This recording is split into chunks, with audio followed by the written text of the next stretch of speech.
Senhor Jesus. Senhor Jesus.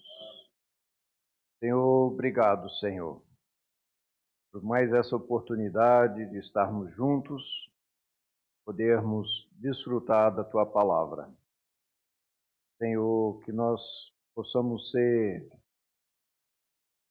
fiel ao transmitir a Tua palavra, como um servo, como alguém que não tem uma mensagem própria, mas possamos ser fiel aos Teus encargos.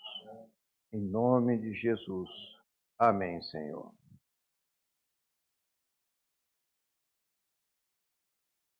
Os irmãos separaram.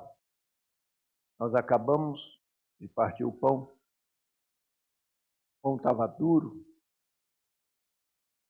Nós não pedimos desculpa por isso. Nós teríamos que pedir perdão para os irmãos se a gente tivesse oferecido um pão macio, cheio de fermento. Mas o Senhor mandou os judeus comerem a Páscoa um pão sem fermento. Vamos considerar isso. A palavra, às vezes, quando chega, ela é dura para a gente. Mas quando nós desfrutamos dela e ela passa a fazer parte do nosso viver, as consequências virão. Senhor Jesus, nós vamos começar a estudar a epístola de Pedro, a segunda epístola de Pedro. Pedro, ele é mais conhecido, não são pelas epístolas, são para os evangelhos. Ele, discípulo mais próximo do Senhor, ele foi incumbido de transmitir a palavra do Senhor no início da vida da igreja. Se nós repararmos, a primeira parte, primeiros 15 capítulos do livro de Atos dos Apóstolos, a figura central é Pedro, o apóstolo Pedro. E nós o conhecemos bem porque ele era impetuoso. Ele não conseguia ficar calado. Ele sempre estava tomando a dianteira. Quer seja para dar um fora, quer seja para fazer um gol, dar um adentro.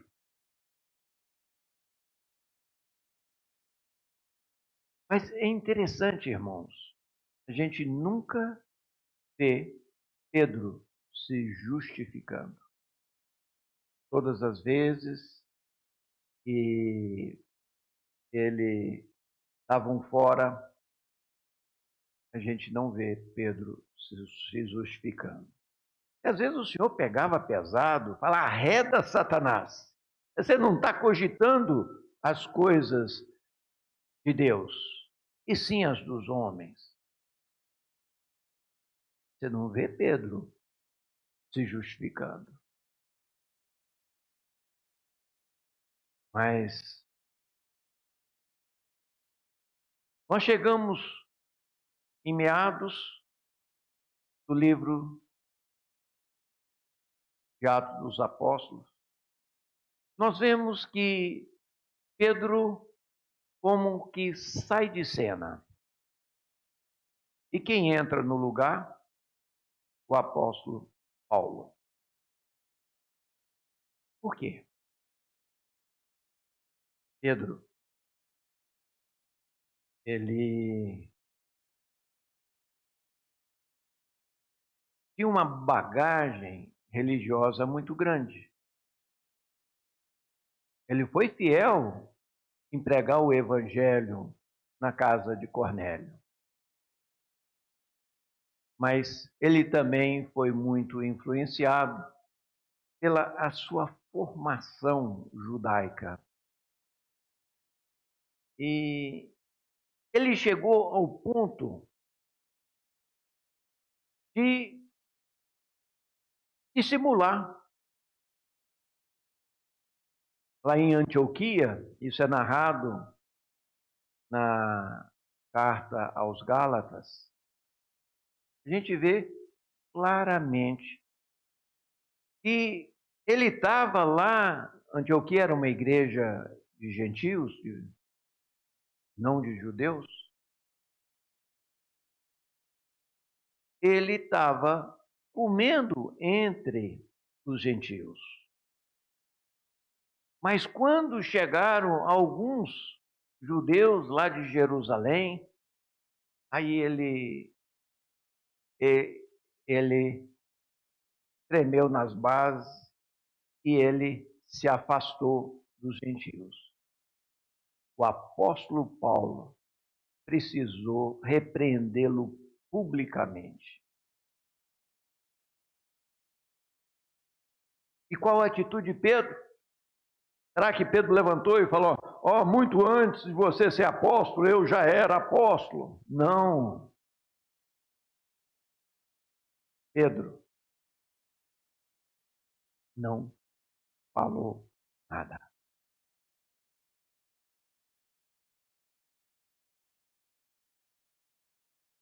E aqui, quando a gente abre as epístolas de Pedro, 2 Pedro 3,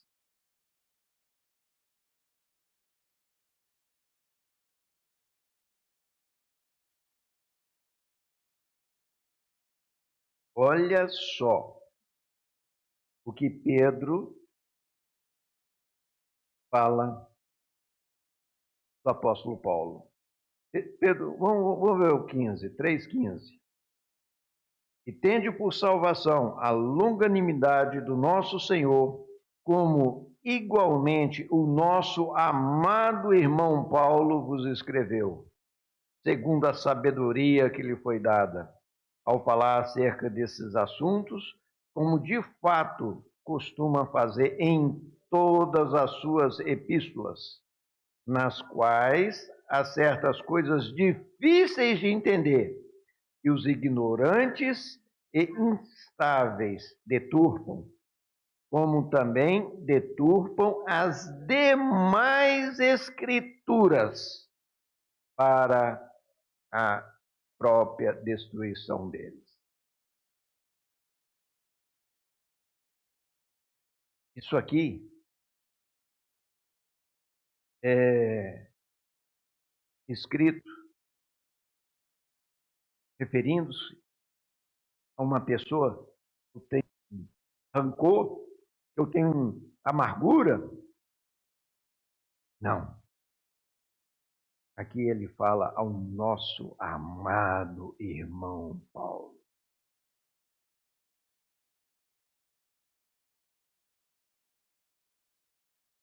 Isso aqui, irmãos,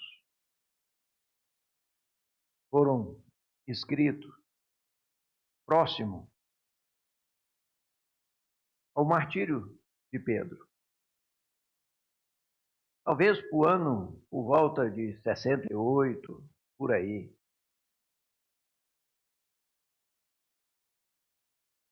Paulo provavelmente, se não tinha sido executado ainda, também seria executado.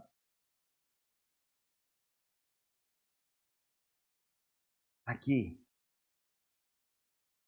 é o depoimento de uma pessoa que foi ajudada por Paulo.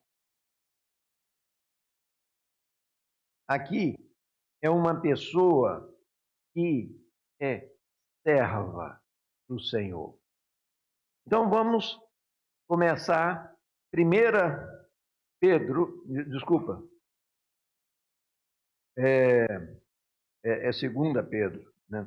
2 Pedro, capítulo 1, versículo 1, fala assim: Simão Pedro, servo e apóstolo de Jesus Cristo, aos que conosco obtiveram fé igualmente preciosa na justiça do nosso Deus e Salvador Jesus Cristo.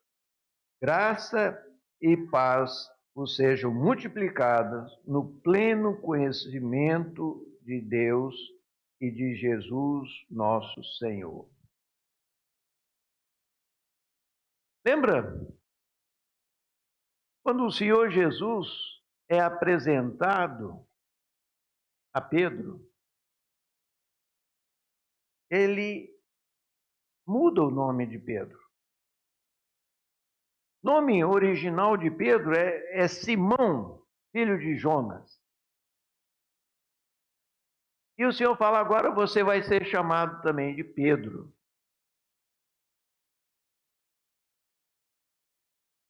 Mas aqui Pedro refere-se ao seu nome original, Simão, e ao nome que o Senhor o deu.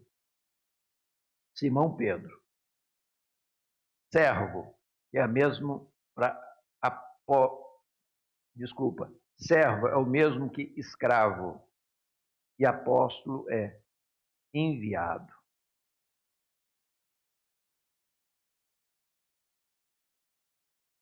Ou seja, Simão refere-se à sua origem natural.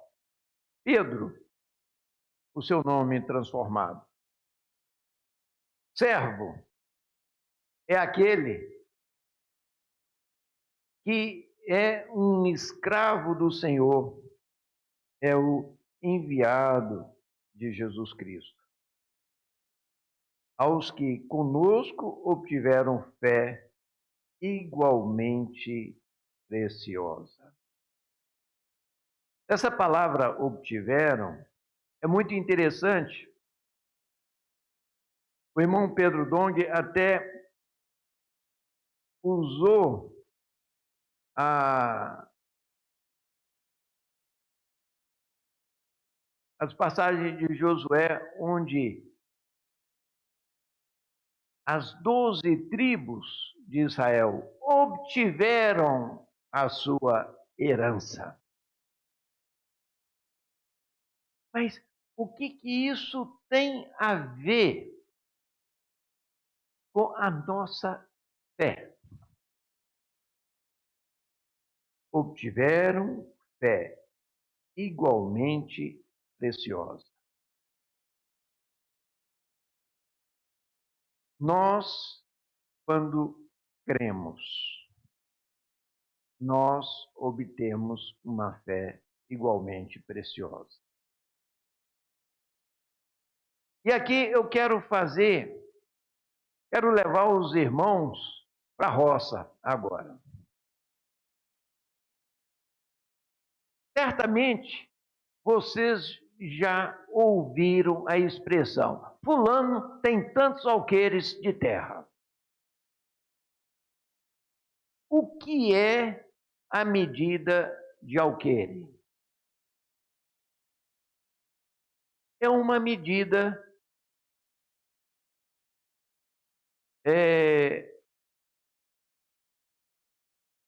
de medir terra.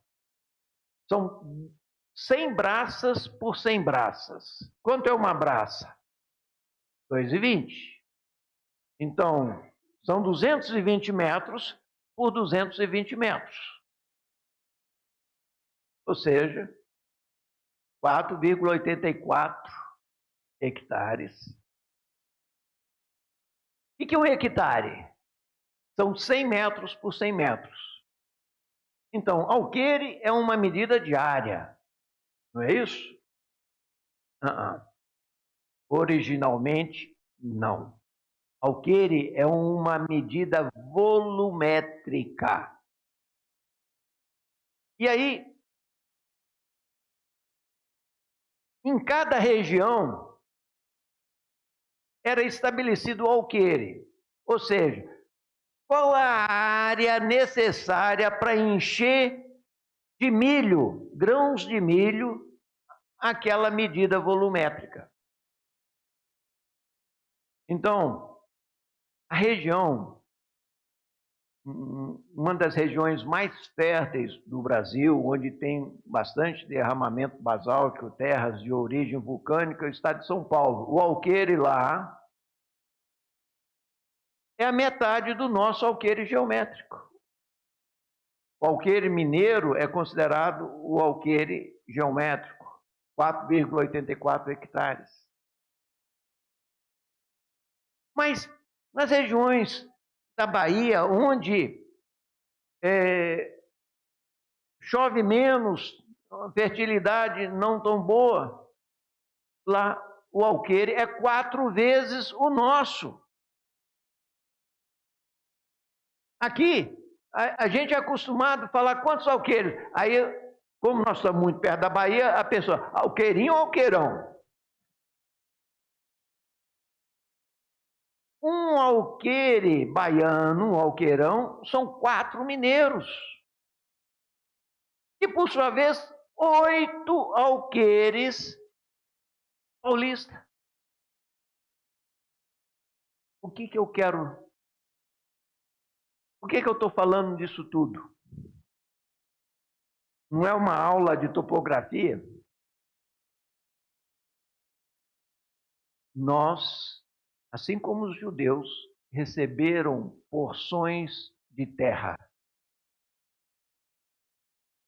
Se você recebeu, se era um judeu, recebeu ali uma baixada boa, o outro recebeu uma montanha. A questão é, como que eu vou trabalhar essa terra? O objetivo é encher o alqueire. Se eu não labutar essa terra, se eu não plantar essa terra, se eu não adubar essa terra, se eu não dar os tratos necessários, eu não vou produzir nada. Nós, pela fé, estamos recebendo a palavra do Senhor. Mas a produção vai depender do meu labor na palavra. Pela fé, eu tomo posse. Vamos voltar para 2 Pedro? Pedro, né? Simão Pedro, servo e apóstolo de Jesus Cristo. Aos que conosco obtiveram fé igualmente preciosa na justiça do nosso Deus e Salvador Jesus Cristo, graça e paz vos sejam multiplicados no pleno conhecimento de Jesus, de Deus e de Jesus nosso Senhor. Irmãos, aqui nós vemos os escritos de Pedro. Não mais aquele Pedro impetuoso, aquele Pedro que dependia muito da sua força natural, do que ele pensava, do que ele queria. Mas nós vemos alguém transformado. Ele já estava bem mais velho. Nós não sabemos aqui a idade que ele tinha, mas era um idoso. E foi transformado, porque ele recebeu uma porção de fé e ele trabalhou essa fé. Versículo 3: visto como pelo seu divino poder nos têm sido doado todas as coisas que produzem a vida e a piedade pelo conhecimento completo daquele que nos chamou na sua própria glória e virtude, pelos quais nos têm sido doadas as suas preciosas e muito grandes promessas, para que por elas nos torneis coparticipantes da natureza de Cristo, livrando-nos da corrupção das paixões que há no mundo. Por isso mesmo, vós, reunindo toda a vossa diligência, associais com a vossa fé a virtude, com a virtude o conhecimento, com o conhecimento o domínio próprio, com o domínio próprio a perseverança, com a perseverança a piedade, com a fraternidade, com a fraternidade o amor. O Senhor, o que Ele quer é que nós sejamos co-participantes da natureza divina. Isso está explícito aqui. Porque só a partir desse momento que nós nos tornamos coparticipantes da natureza divina, é que nós vamos ser livres da corrupção e das paixões desse mundo. A nossa alma é um grande campo de batalha. O Senhor almeja dominar a nossa alma, mas o diabo também. Agora, a palavra tem poder para fazer a obra em nós. O Senhor fez essa obra na vida do apóstolo Pedro. Mesmo que em alguns momentos ele falhou, mas quando ele chega no final da vida, ele mostra como que ele pôde ser transformado, como que ele pôde sair daquele Simão impetuoso para ser aquela pessoa com tanta experiência de vida para nos ajudar, né?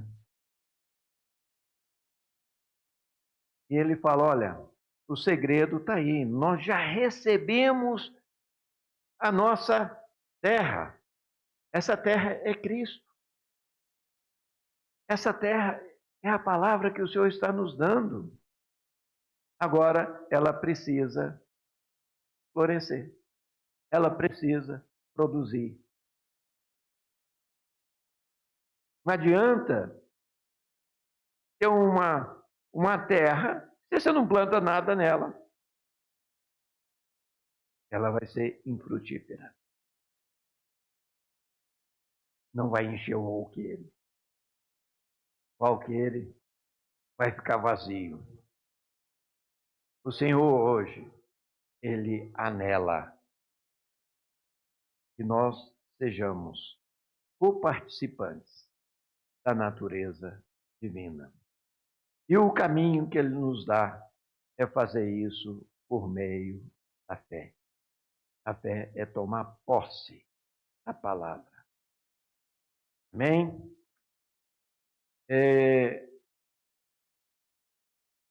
Essa mensagem, se nós pegarmos os pontos 1, 2 e 3, no começo da semana, até domingo, nós vamos ter a sinopse dessa mensagem. Se nós pegarmos a sinopse de segunda, a domingo, o ponto 4, nós vamos ter a sinopse do alimento diário. Vocês veem como nós temos sido ajudados, né? Quando a gente vem aqui na frente, o nosso objetivo é alertar os irmãos para que nós possamos estar imergindo mais nessa palavra que tem sido direcionada para nós. Mas nós temos as ferramentas. O alimento diário, nós estamos revisando mensagens aproximadamente 6 meses atrás. Mas, através dessa sinopse que todos os dias nós temos postado no grupo da igreja, nós podemos revisar a mensagem que foi dada no domingo passado.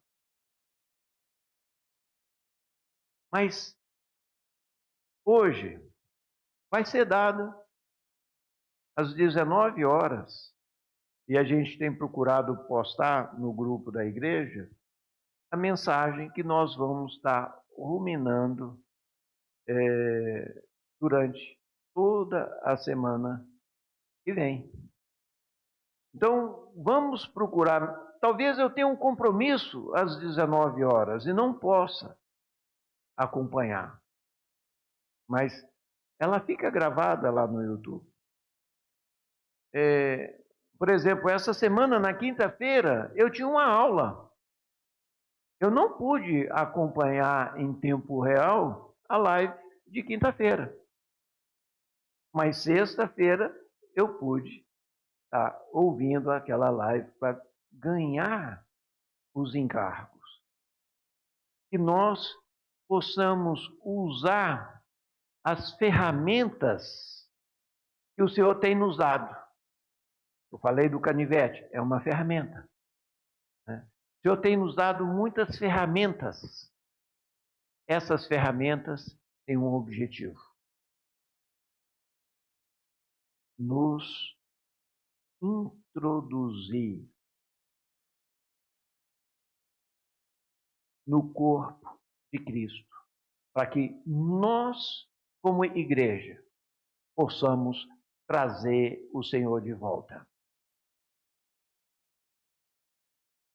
O Senhor está prestes a voltar. Mas o Senhor deixou muito claro que Ele voltará quando esse evangelho do reino, ou seja, de autoridade, for pregado em toda a terra. Nós queremos ter parte nesse encargo. Amém? Vamos levantar, multiplicar em pequenos grupos, para que a gente possa ruminar mais essa palavra. Jesus é o Senhor.